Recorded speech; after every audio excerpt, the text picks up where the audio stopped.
Hello, everyone. It's been too long since my last upload, but I've been hard at work with writing, among a lot of other things.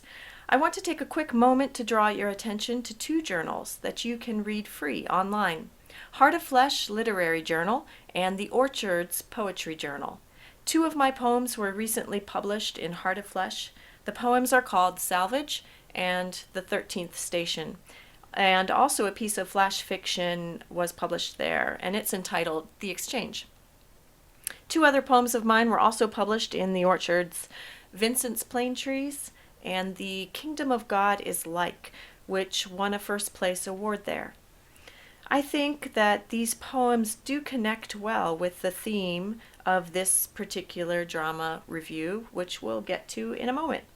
Use the links down below in the description, and again, it's all free to read online, so I hope you'll take a look. There are certainly a lot of other poems to enjoy there as well. So right now, I hope you'll raise a glass of thanks with me to the editors of these fine journals and the works of art that they are. Okay, today we'll be taking a look at a work of art that is related thematically to the Japanese movie Blue, which I've already reviewed here on my channel.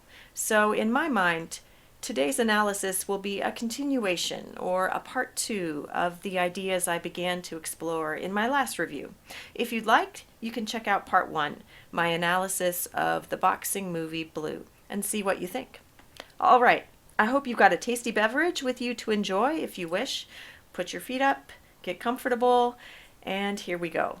This is the 2021 Japanese drama known as Life's Punchline.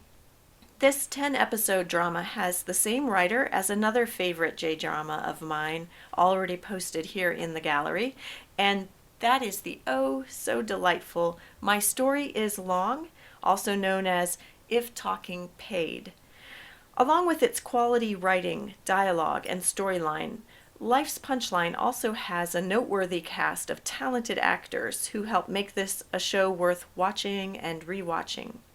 When I first began watching and I reached the ending of just that very first episode with its interesting conversation and its emotionally raw and natural delivery, I knew this was a special drama and I wanted to keep on watching.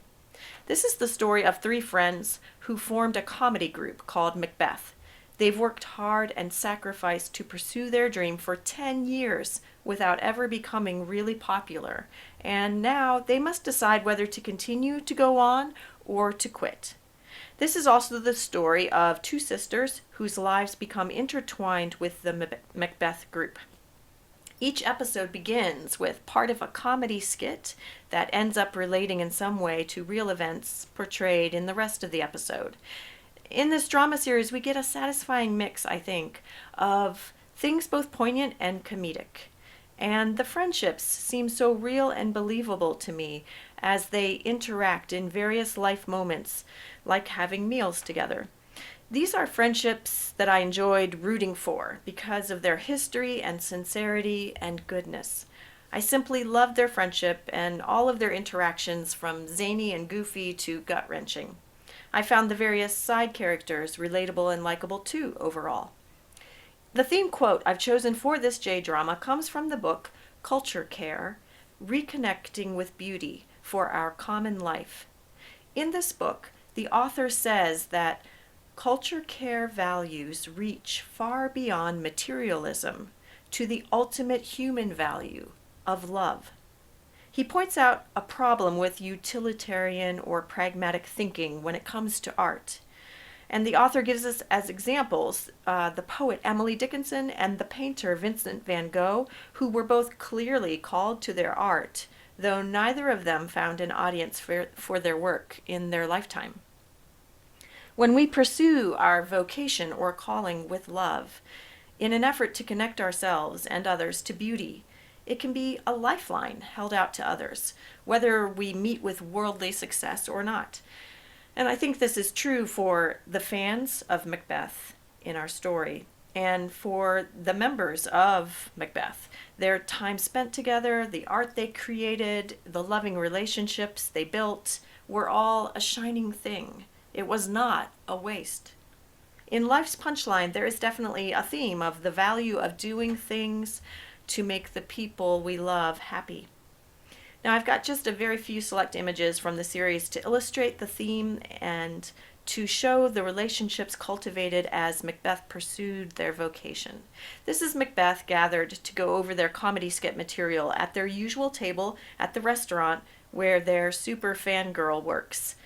This is more than just a place to meet and go over material, though. This has become one of the routine places in which they have created community for years.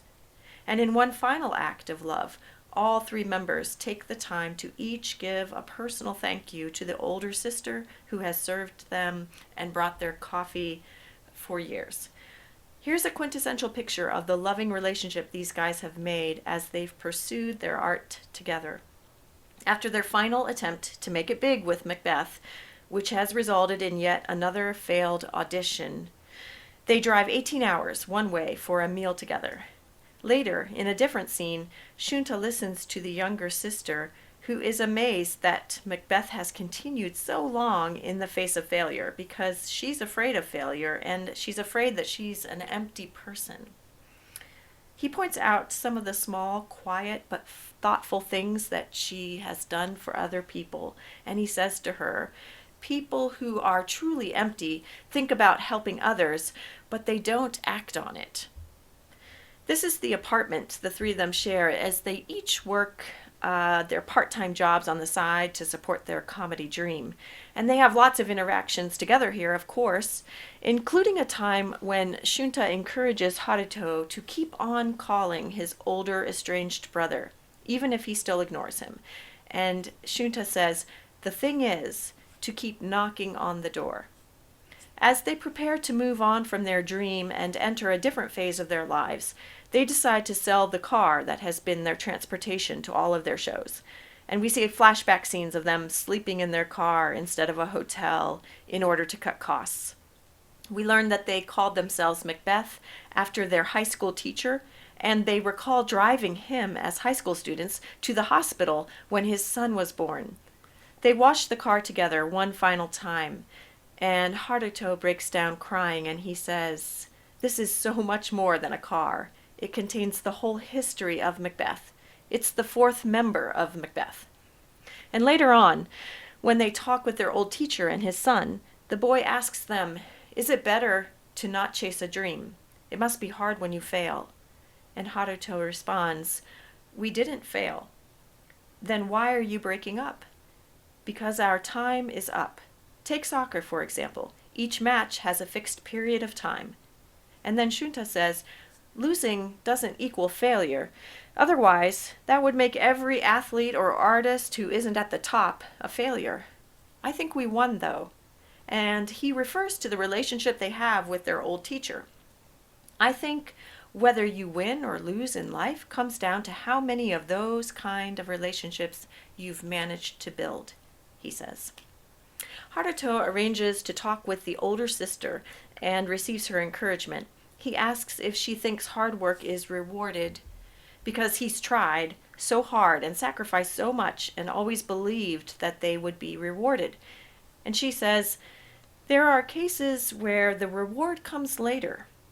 And she proceeds to tell him the story of her own flower arranging club back during her school days and how they didn't take first place in a national competition, but now, at the restaurant where she works, just the other day, some customers wanted to know the names of some flowers there, and she was able to tell them. She concludes, "You can experience a delayed reward for past efforts." At another of their conversations in the park, after Macbeth has performed for the last time, she tells Haruto, "No matter what kind of comedy group emerges in the future, the three of you are special. I've seen you work hard, confused, struggling. I can't unsee that. When I was going through a hard time, I felt supported by you three. Even though Macbeth has disbanded, the sketches you created with your heart and soul won't disappear from this world, both in video and firmly in the memories of your fans. Going forward, I'm sure I will continue to be saved by the sketches you created. I promise to continue being your fan." And he responds, "Getting to meet a fan like you before we disbanded may have been the most fortunate thing that happened." She's helped him realize that performing before a sold-out crowd isn't what matters. Knowing that there's at least one person out there who's really watching is enough motivation for people like us. It makes all the effort we put in really worth it.